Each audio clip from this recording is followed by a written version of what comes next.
ఇప్పుడు తెలుసుకోబోతున్నాం. సో మొదటిగా చూసుకుంటే ఈరోజు శనివారం ఆగస్టు 1వ తారీఖు రోజున ఉన్నాం మనం. సో ఇందులో ప్రధానంగా ఇవాళ చూసుకుంటే వెలుగు దినపత్రిక మనకి ఇచ్చినటువంటి ప్రధాన బిజినెస్ వార్తలు: మారుతి ఆదాయం 36% అప్, లాభం 9% డౌన్, జూన్ క్వార్టర్లో 52,456 కోట్ల రెవెన్యూపై 3,446 కోట్ల నికర లాభం. ముడి సరుకుల ధరలు పెరగడంతో ఖర్చులు పైకి, డిమాండ్ మాత్రం ఫుల్ 6,82,772 బండ్ల అమ్మకం.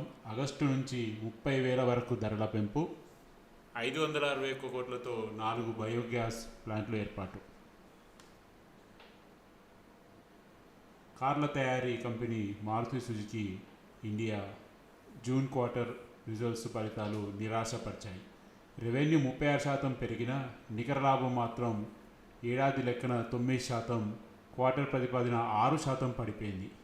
ఈ ఏడాది జూన్ ఏప్రిల్ క్వార్టర్ మధ్యలో 3,446 కోట్ల నికర లాభాన్ని సాధించింది. గత ఏడాది ఇదే సమయంలో 3,792 కోట్లు లాభం సాధించింది. దాదాపుగా కంపేర్ చేస్తే 9% పడిపోయిందని వీళ్ళు చెప్తున్నారు. రెవెన్యూ కంటే ఖర్చులు విపరీతంగా పెరగడం వల్ల ఫలితాలు నిరాశపరిచాయని కంపెనీ చెప్తుంది. సో ఓవరాల్గా చూసుకుంటే మారుతి ఆదాయం అంచనాలని అందుకోలేదని చెప్పేసి చాలా క్లియర్గా కరెక్ట్గా తెలుస్తుంది. ఇది ఖచ్చితంగా మారుతి షేర్కి అయితే ఒక నెగిటివ్ ఇంపాక్ట్ అనే చెప్పుకోవాలి. మరి చూడాలి నెక్స్ట్ వీక్ మారుతి ఈ న్యూస్ తోటి ఎలా పర్ఫార్మెన్స్ చేయబోతుంది అన్నది.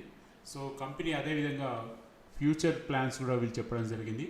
కొత్త ప్లాంట్తో పెరిగిన ఉత్పత్తి. హర్యానాలోని ఖర్జోడాలో కంపెనీ తన 2వ ప్లాంట్ని ప్రారంభించింది. దీంతో ఉత్పత్తి సామర్థ్యం పెరిగిందని, తద్వారా కస్టమర్లకు డిమాండ్ను వేగంగా తీర్చగలిగామని మారుతి తెలిపింది.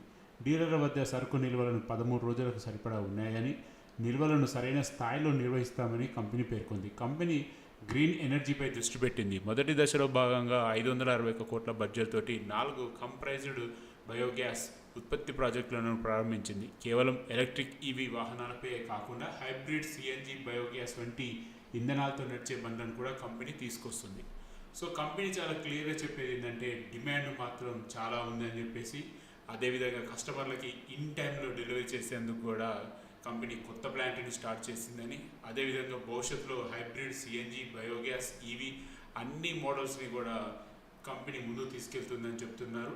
అదేవిధంగా ప్రతి ఒక్క డీలర్ వద్ద 13 రోజులకి సరిపడా నిల్వలు ఉన్నాయని కూడా చెప్తున్నారు. సో ఏదేమైనా మారుతి క్యూ రిజల్ట్స్ అనేది, జూన్ క్వార్టర్ రిజల్ట్స్ అనేది నిరాశపరిచిందని చెప్పడంలో ఎటువంటి సందేహం అయితే లేదు. సో మరొక న్యూస్ చూసుకుంటే జపాన్ కంపెనీ తోటి ఐస్మేక్ జేవీ. పారిశ్రామిక వాణిజ్య రిఫ్రిజిరేటర్ సేవలు అందించే హైదరాబాద్ కంపెనీ ఐస్మేక్ రిఫ్రిజిరేషన్ జపాన్కు చెందిన గెలీలో హోల్డింగ్తో జాయింట్ వెంచర్ని ఏర్పాటు చేస్తామని కంపెనీ ప్రకటించింది. గెలీస్ ఐస్మేక్ 180 కోట్ల పెట్టుబడి పెట్టనుందని, అదనంగా ఇతర సంస్థల నుంచి మరొక 10 కోట్లు కూడా వ్యాపార విస్తరణకు ఉపయోగపడతాయని, జేవీలో గెలీకి 60%, ఐస్మేక్కి 40% వాటా ఉంటుందని వీళ్ళు చెప్పడం జరిగింది. సో ఓవరాల్గా హైదరాబాద్ చెందిన కంపెనీ జపాన్ తోటి పార్ట్నర్షిప్లో వెళ్తుందని అయితే వీళ్ళు చెప్తున్నారు. అది కూడా రేషియో కూడా 60:40 అని కూడా వీళ్ళు చెప్తున్నారు.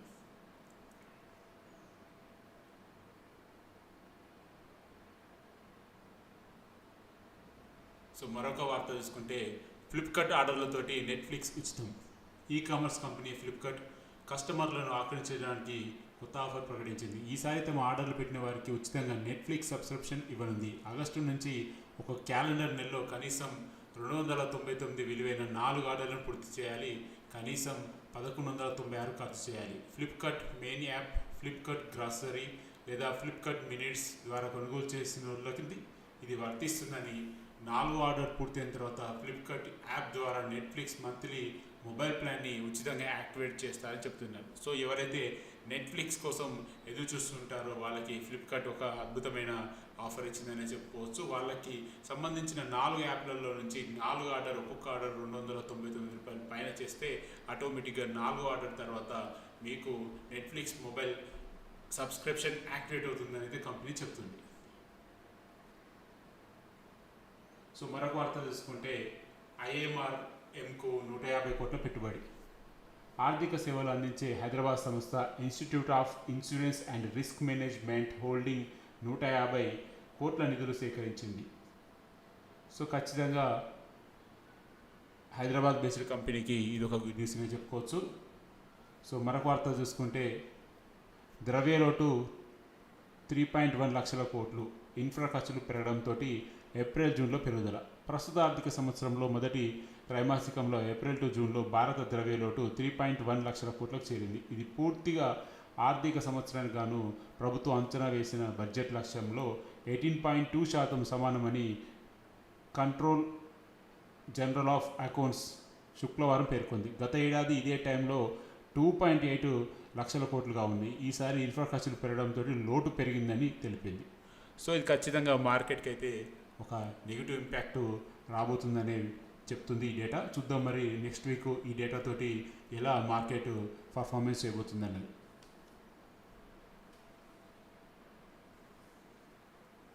సో మరొక వార్త చూసుకుంటే నెంబర్ 1 కంపెనీ మైక్రోసాఫ్ట్ రిజల్ట్స్ బాగుండడంతో 5 రోజుల్లో 19% పెరిగిన కంపెనీ షేర్లు, ఒకే రోజు 43 లక్షల కోట్లు పెరిగిన మార్కెట్ వాల్యూ. సో మీ అందరికీ తెలుసు, గత కొన్ని రోజులుగా అమెరికా మార్కెట్లో మైక్రోసాఫ్ట్ షేర్స్ అన్నీ కూడా చాలా పడిపోతున్నాయి. విపరీతంగా డౌన్ సైడ్ కంటిన్యూ అవుతుంది ట్రెండ్ అయితే. సో ఒక్కసారి వాళ్ళ రిజల్ట్స్ బాగుండడంతో మార్కెట్ మొత్తం దుమ్ము దులిపిందని చెప్పుకోవచ్చు. ఒకే రోజు 43 లక్షల కోట్ల మార్కెట్ విలువ పెరిగి కంపెనీ అద్భుతమైన పర్ఫార్మెన్స్ అయితే ఇచ్చిందని చెప్పుకోవచ్చు. దాదాపు 5 రోజులు 19% ఈ కంపెనీ తిరిగి రికవర్ అయిందనేది చెప్పుకోవచ్చు. సో మరొక వార్త చూసుకుంటే పెగాసిస్టమ్ నేషనల్ ఇంటర్న్షిప్ ప్రోగ్రామ్. సో యువతకు అత్యాధునిక ఏఏ రంగంలో అంతర్జాతీయ స్థాయి నైపుణ్యాన్ని అందించేందుకు టెక్నాలజీ సంస్థ పెగాసిస్టమ్స్ నేషనల్ ఇంటర్న్షిప్ ప్రోగ్రామ్ని నిర్వహిస్తుందని వాళ్ళు ఒక ప్రకటనలో అయితే చెప్తున్నారు. సో అదేవిధంగా మరొక వార్త చూసుకుంటే వచ్చే నెలలో Amazon great freedom sale. So మీ అందరికీ తెలుసు, ఆగస్టులో మళ్ళీ అమెజాన్లో ఇటు ఫ్లిప్కార్ట్లో మెగా సేల్స్ రాబోతున్నాయి. అదే గ్రేట్ ఫ్రీడమ్ సేల్స్ అని కూడా వీళ్ళు చెప్పడం జరిగింది. మరొక వార్త చూసుకుంటే అర్సలర్ మిట్టల్ లాభం 62% టౌన్. స్టీల్ కంపెనీ అర్సలర్ మిట్టల్ ఈ ఏడాది మొదటి క్వార్టర్లో 6,557 కోట్ల నికర లాభాన్ని సాధించింది. గత ఏడాది ఇదే సమయానికి 17,184 కోట్ల లాభం ఉంది. అంటే దాదాపు 62% లాభం తగ్గిపోయింది. సో ఎవరైతే ఈ షేర్ హోల్డర్స్ ఉన్నారో వాళ్ళకి ఇది ఖచ్చితంగా నెగిటివ్ న్యూస్. ఎందుకంటే పోయిన సంవత్సరంతో చూస్తే ఈ సంవత్సరం లాభం 62% తగ్గిపోయిందని వీళ్ళు చెప్పడం జరుగుతుంది. సో మరొక న్యూస్ చూస్తే ఒకే రోజు 18% జంప్, కొత్త రికార్డు క్రియేట్ చేసిన కోస్పీ ఇండెక్స్. శాంసంగ్, ఎస్కే హైనిక్స్ షేర్ల ర్యాలీతోనే కొరియా మార్కెట్ని శాసిస్తున్న ఈ 2 కంపెనీలు ఇంకా జూన్ స్థాయిల నుంచి 29% డౌన్లోనే కూసి దేశవ్యాప్తంగా నిరసన చేస్తున్న retail investor. So south Korea stock మార్కెట్లో శుక్రవారం కొత్త రికార్డు క్రియేట్ చేసింది. ఒకే రోజు 18% పెరిగి ఇన్వెస్టర్లకి ఊరటనిచ్చింది. ఏఏ షేర్ల అమ్మకాలు కొనసాగడంతో జూన్ స్థాయి నుంచి 40% వరకు పడిపోయిన సౌత్ కొరియా కోసీ ఇండెక్స్ శుక్రవారం కోలుకొని 6,600 వద్ద ముగిసింది. అమెరికన్ టెక్ కంపెనీలు త్రైమాసిక ఫలితాలు అంచనాలు మించి రావడంతో ఆర్టిఫిషియల్ ఇంటెలిజెన్స్ ఆధారిత టెక్ షేర్లలో మళ్ళీ కొనుగోలు పెరగడంతో ఈ అనూహ్య ర్యాలీ చోటు చేసుకుంది. కొస్సీలో కేవలం 2 చిప్స్ తయారీ కంపెనీలు ఎస్కే హైనిక్స్, శాంసంగ్లు కలిపి 50 నుంచి 60% వాటా కలిగి ఉంటాయి. దీంతో తీవ్ర వొలటిలిటీ కనిపిస్తూ ఉంది. సో ఓవరాల్గా ఒకే రోజు 18% జంప్ చేసి నిజంగా ఒక రికార్డు సృష్టించింది కొరియన్ స్టాక్ మార్కెట్ అని చెప్పుకోవచ్చు.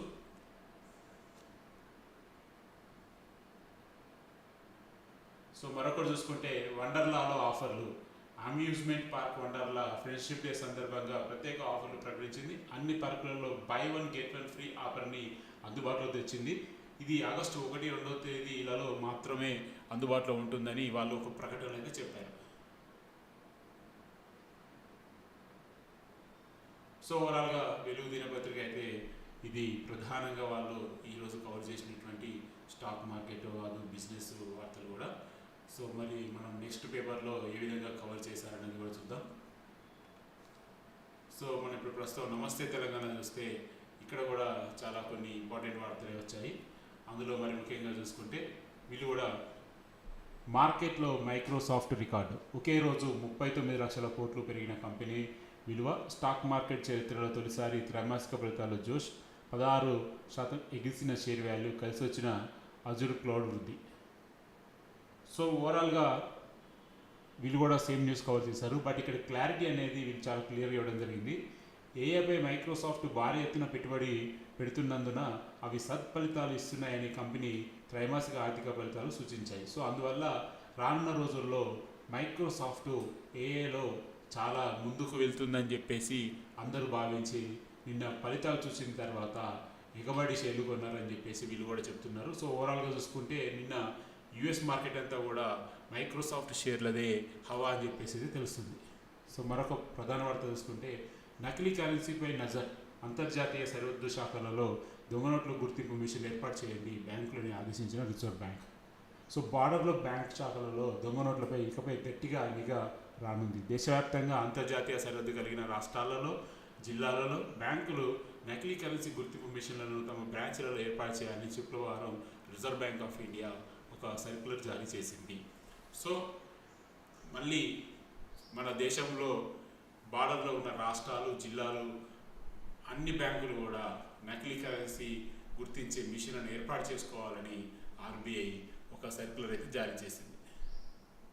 సో మరొక న్యూస్ చూసుకుంటే జీసీసీల హబ్గా హైదరాబాద్, గ్లోబల్ క్యాపబిలిటీ సెంటర్స్ అడ్డగా హైదరాబాద్ మారిందని ఐసియా అధ్యక్షుడు ఒక ప్రకటనలో అయితే తెలిపారు. సో మరొక వార్త చూసుకుంటే 5.5 కోట్ల మంది ఐటీఆర్ ఫైలింగ్. జూలై 31తో ముగిసిన 2026-27 ఆర్థిక సంవత్సరానికి సంబంధించి ఐటీఆర్లు దాదాపు 5.5 కోట్ల మంది చేశారని నిన్న ఇన్కమ్ ట్యాక్స్ ఒక ప్రకటనలో అయితే తెలిపిందని వీళ్ళు చెప్తున్నారు.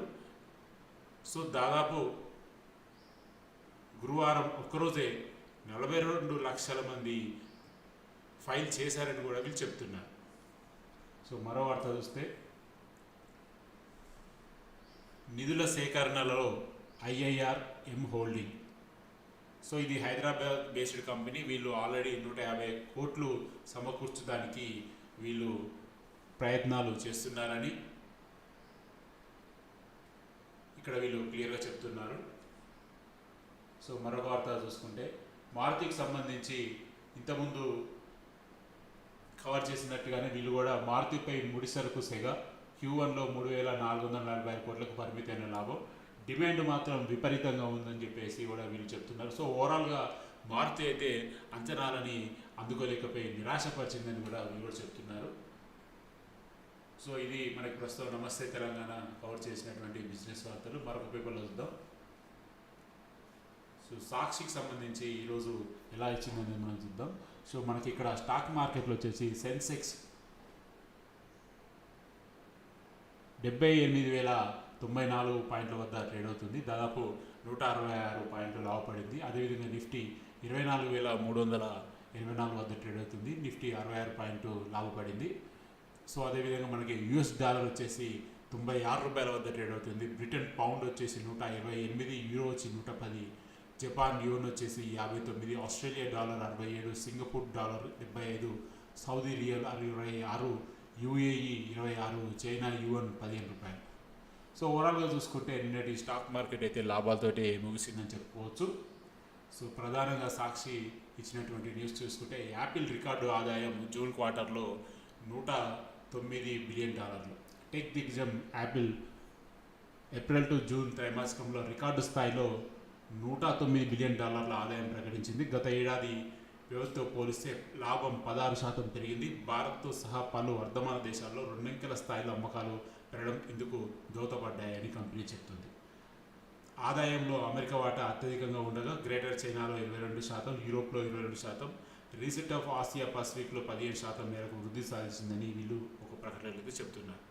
సో ఐఫోన్ అమ్మకాలు 22% పెరిగి $54.2 బిలియన్, మ్యాక్ విక్రయాలు 29% వృద్ధితో $10.3 బిలియన్, వేరియబుల్ వివిధ విభాగాలు 6.1% పెరిగి $7.9 బిలియన్ చేరిందని చెప్తున్నారు. సో ఓవరాల్గా చూసుకుంటే మ్యాక్ విక్రయాలు అత్యధికంగా పెరిగాయని కంపెనీ చెప్తుంది. సో ఓవరాల్గా యాపిల్ షేర్ హోల్డర్స్కి అయితే కంపెనీ చాలా గుడ్ న్యూస్ అయితే ఇచ్చిందనుకోవాలి. ఎందుకంటే వాళ్ళు రిజల్ట్స్ అనేది చాలా బెటర్గా ఇచ్చారని చెప్పుకోవచ్చు.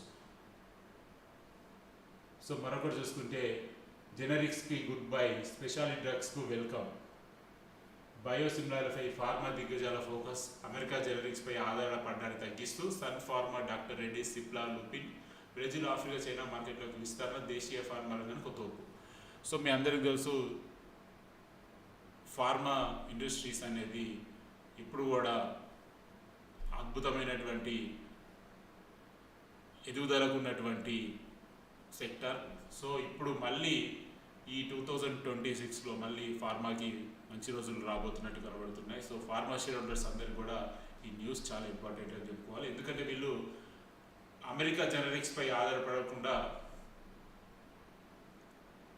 స్పెషాలిటీ డ్రగ్స్ వీళ్ళే తయారు చేసి బ్రెజిల్, ఆఫ్రికా, చైనా మార్కెట్లకు విస్తరించాలని చెప్పి కూడా అనుకుంటున్నారు. ఇది ఖచ్చితంగా ఈ ఫార్మా సెక్టార్కి అయితే ఒక రానున్న రోజుల్లో దీని ఇంపాక్ట్ తోటి ఒక మంచి ప్రాఫిట్స్ కానీ లేకపోతే మంచి మార్కెట్ని కానీ రానున్న రోజుల్లో ఎక్స్పెక్ట్ చేసే అవకాశాలు అయితే న్యూస్ ద్వారా కనబడేటట్టున్నాయి. చూడాలి మరి రానున్న రోజుల్లో ఎలా ఉంటుంది అన్నది. సో మరొకటి చూసుకుంటే సాక్షి కూడా మారుతికి సంబంధించి చాలా క్లియర్ కట్గా లాభం డౌన్ అని చెప్పేసి ఇవ్వడం జరిగింది. అదేవిధంగా ఈ రిజల్ట్స్ తర్వాత దాదాపు స్వల్పంగా అంటే ఈ రిజల్ట్స్ ఇచ్చే టైంకి మార్కెట్ క్లోజ్ ఉంది కాబట్టి శుక్రవారం రిజల్ట్స్ ఇవ్వకముందు 14,239 వద్ద మారుతి షేర్ అయితే ట్రేడ్ అవుతుంది. సో మరి రేపు చూడాలి మండే రోజు ఎలా ఉంటుంది అన్నది. మరొక వార్త చూసుకుంటే మాల్దీవుల్లో యూపీఐ ఏకీకృత చెల్లింపు విధానం మాల్దీవుల్లోని అందుబాటులోకి వచ్చింది. మాల్దీవుకు చెందిన ఇన్స్టెంట్ పేమెంట్ సిస్టమ్ పవరాను యూపీఐతో అనుసంధానించినట్లు వీళ్ళు చెప్పడం జరుగుతుంది.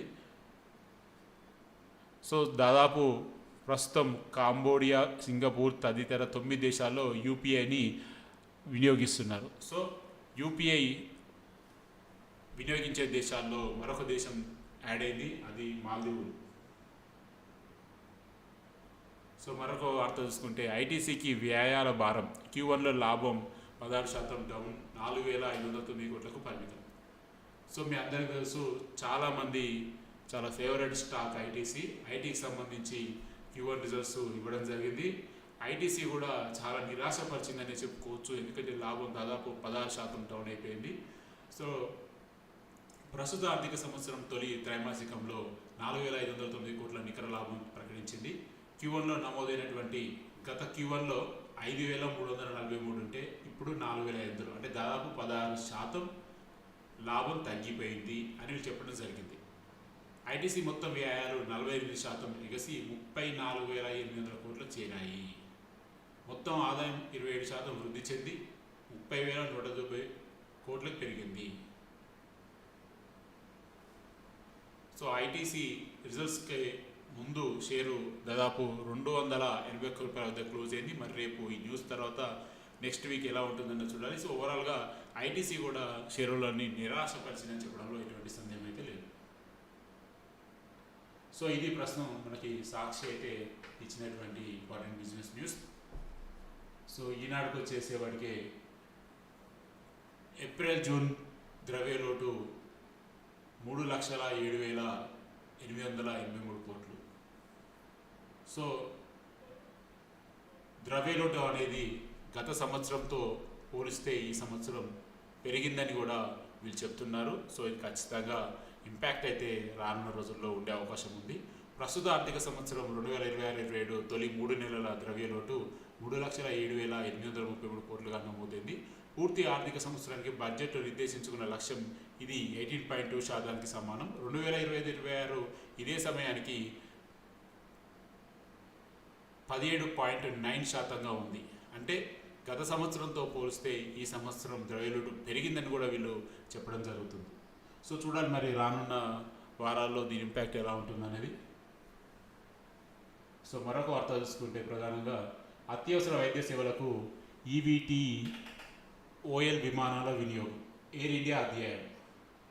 సో రానున్న రోజుల్లో అత్యవసర సేవల కోసం విమానాలు ఎయిర్ ఇండియా కార్గో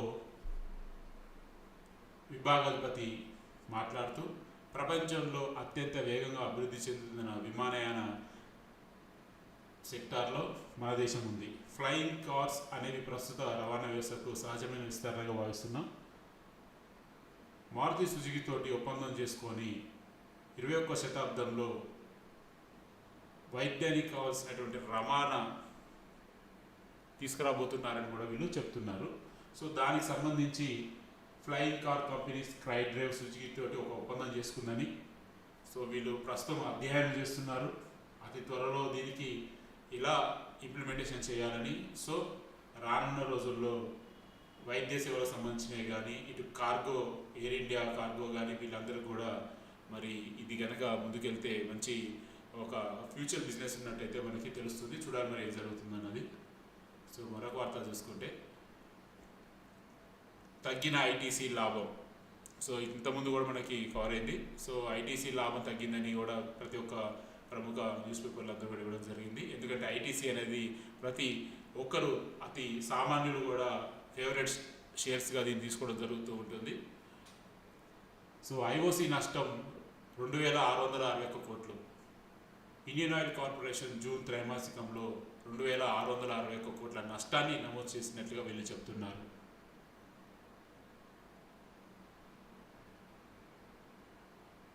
సో ఓవరాల్గా చూసుకుంటే ఇటు వార్ వల్ల అన్ని ముడి చమురు కంపెనీలు కూడా ఇక నష్టాలే ప్రకటించే అవకాశం ఉండేట్టుగా కనబడుతుంది. మరి ప్రస్తుతానికైతే ఐఓసి నష్టాన్ని ప్రకటించింది. 2025-26 గత త్రైమాసికంలో కంపెనీ 5,688 కోట్ల లాభాన్ని చూపెడితే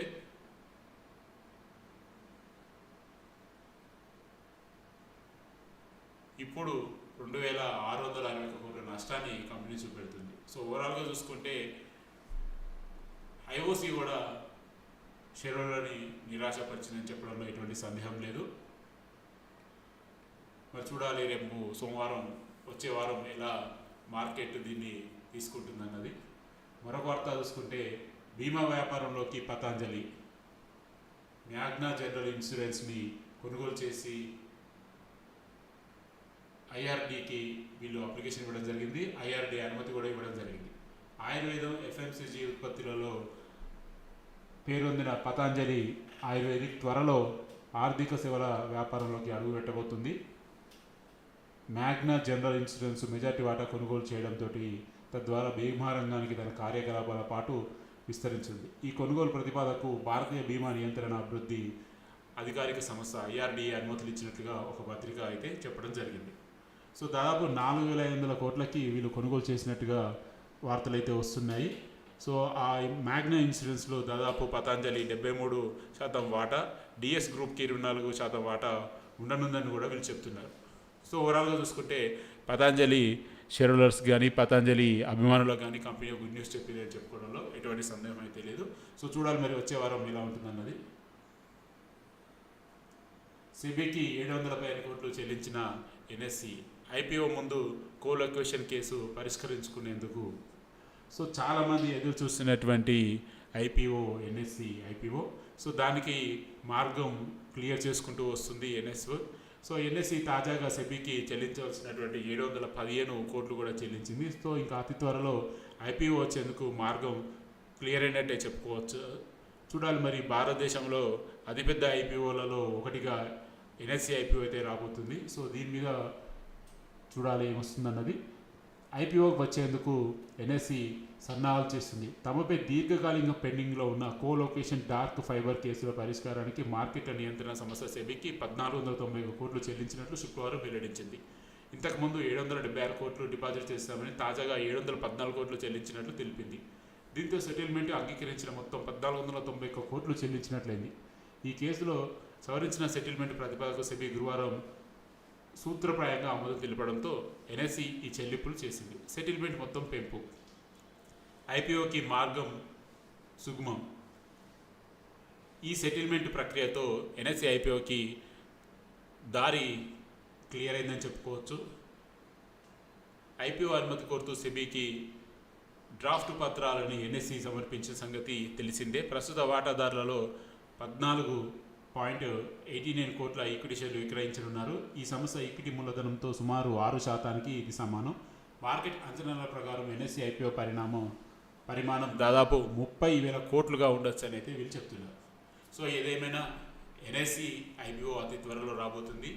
దానికి సంబంధించి గతంలో ఉన్నటువంటి కేసులన్నీ కూడా ఒక్కొక్కటిగా పరిష్కరిస్తూ కంపెనీ వారి యొక్క మార్గాన్ని క్లియర్ చేసుకుంటూ వస్తుంది. మరి చూద్దాం మరి ఎప్పుడు రాబోతుంది అన్నది. దేశ ఫారెక్స్ నిల్వలు $682.35 బిలియన్ ఆర్బీఐ ప్రకటించింది. సో మాల్దీవ్లో యూపీఐ సేవలు మీ అందరికీ తెలిసిందే, ఇది 9వ దేశం. దేశీయంగా 11 హోటల్తోటి వింధ్యామ్ ఒప్పందాలు. ప్రపంచంలో అతిపెద్ద హోటల్ ఫ్రాంచైజ్ సంస్థ అయినటువంటి వింధ్యామ్ హోటల్స్ అండ్ రిసార్ట్స్ 2026 జూన్తో ముగిసిన తొలి అర్ధభాగంలో మన దేశంలో 11 హోటల్తో ఒప్పందాలు కుదుర్చుకుంది. వేగంగా విస్తరిస్తున్నటువంటి ప్రయాణ పర్యాటక రంగం మధ్యతరగతి వర్గాల పర్యాటనలకు గిరాకీ బాగుండడంతో భారత్తో దీర్ఘకాలిక అవకాశాలు కల్పిస్తుందని వీళ్ళు ఎక్స్పెక్ట్ చేస్తున్నారు.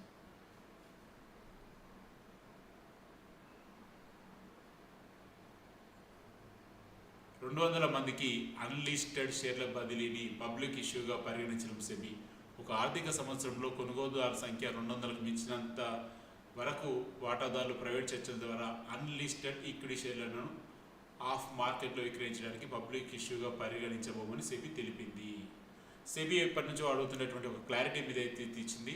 200 మందికి అన్లిస్టెడ్ షేర్ల బదిలీని పబ్లిక్ ఇష్యూగా పరిగణించాలని సెబీ అయితే తెలిపింది.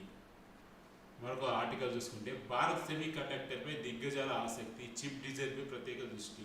మన దేశంలో సెమీ కండక్టర్ విభాగంలో పెట్టుబడులు పెట్టేందుకు అమెరికా, ఐరోప్, Japan, Malaysia, Germany, Netherlands, Singapore దేశాలకు చెందిన ప్రముఖ కంపెనీలు ఆసక్తి చూపుతున్నాయని కేంద్ర ఎలక్ట్రానిక్ ఐటీ మంత్రిత్వ శాఖ కార్యదర్శి ఒక ప్రకటనలో తెలిపారు.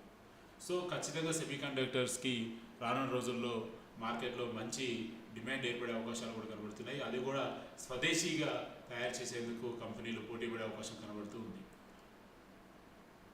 సో మరొక ఇంటర్వ్యూ వచ్చి 2030 వరకు కొత్త ఆర్డర్లకు విరామం, ఇండిగో ఎండి ఒక ప్రకటన. సో ఇది ఖచ్చితంగా ఇండిగో షేర్లకు ఇంపార్టెంట్ న్యూస్ అని చెప్పుకోవచ్చు. ఎందుకంటే వీళ్ళు క్లియర్గా చెప్తున్నారు ప్రస్తుతం ఇండియోకి 900 కంటే ఎక్కువ విమానాల ఆర్డర్ వచ్చిందని చెప్పేసి.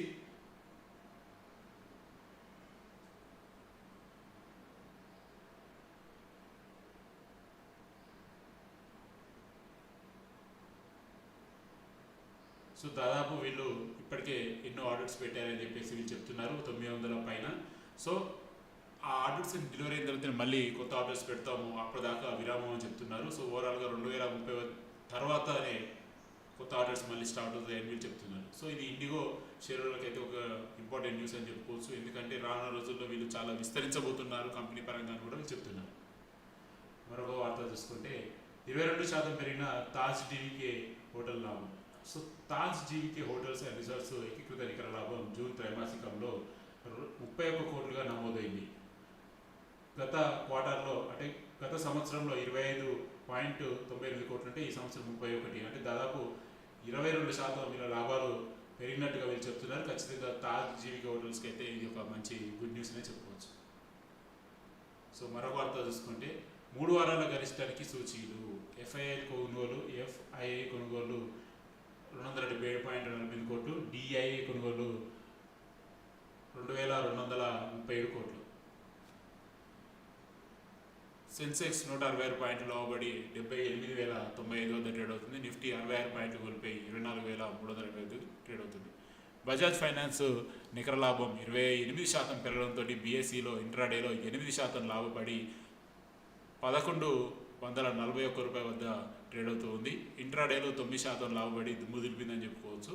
సో అదేవిధంగా బజాజ్ ఫిన్సర్ కూడా ఆకర్షణీయ ఫలితాల నేపథ్యంలో బీఎస్ఈలో షేర్లో 6% పెరిగింది. సో బజాజ్కి సంబంధించిన 2 షేర్స్ కూడా వారి యొక్క Q1 ఫలితాలు దుమ్ము దులిపాయని చెప్పుకోవచ్చు. ఒకటి 9% బజాజ్ ఫైనాన్స్ అయితే బజాజ్ ఫిన్సర్ వచ్చి 6% పెరిగి దుమ్ము దులిపిందని చెప్పుకోవచ్చు. సో అదేవిధంగా మణిపాల్ హెల్త్ ఐపీఓకి 4.92 రేట్ల స్పందన. సో ఎంతోమంది ఎదురు చూస్తున్నటువంటి అతి ముఖ్యమైన ఐపీఓ మణిపాల్ సంబంధించి. సో మణిపాల్ ఐపీఓకి సంబంధించి ఒక నిరాశ అని చెప్పుకోవచ్చు. ప్రస్తుతానికి అయితే ఐపీఓ సబ్స్క్రిప్షన్ అయితే చాలా తక్కువ వచ్చిందనే చెప్పుకోవచ్చు. మరి చూడాలి మరి ఎంత గ్రే మార్కెట్ ప్రీమియం తోటి ట్రేడ్ అవబోతుందా అనేది. సో ఓవరాల్గా చూసుకుంటే 3 వారాల గరిష్టానికి భారతీయ స్టాక్ మార్కెట్ల సూచీలు ట్రేడ్ అవుతున్నాయని చెప్పుకోవచ్చు. సో మరొక ప్రముఖ తెలుగు దినపత్రిక ఆంధ్రజ్యోతి ఇచ్చినటువంటి ఆర్టికల్స్ని అయితే చూద్దాం. సో వీళ్ళు కూడా సన్ ఫార్మా లాభం 2895 కోట్లని వీళ్ళు మరొక ఇంపార్టెంట్ న్యూస్ అయితే ఇవ్వడం జరిగింది. సో దాదాపు గత ఏడాదితో పోలిస్తే 27% పెరిగిందని వీళ్ళు చెప్పడం జరుగుతుంది. సో సన్ ఫార్మా షేర్హోల్డర్కి అయితే ఒక న్యూస్ అని చెప్పుకోవచ్చు. సో వీళ్ళు కూడా సెబీ పేమెంట్ క్లియర్ అయిపోయింది, ఎన్ఎస్సి ఐపీఓ క్లియర్గా రాబోతుంది త్వరలో అని చెప్పేసి కూడా కవర్ చేశారు. సో ఏది చూస్తూ ఉంటే ఎన్ఎస్సి ఐపీఓ అతి త్వరలో మార్కెట్లోకి వచ్చే అవకాశాలు అయితే కనబడుతున్నాయి. మళ్ళీ 78,000 పైకి సెన్సెక్స్.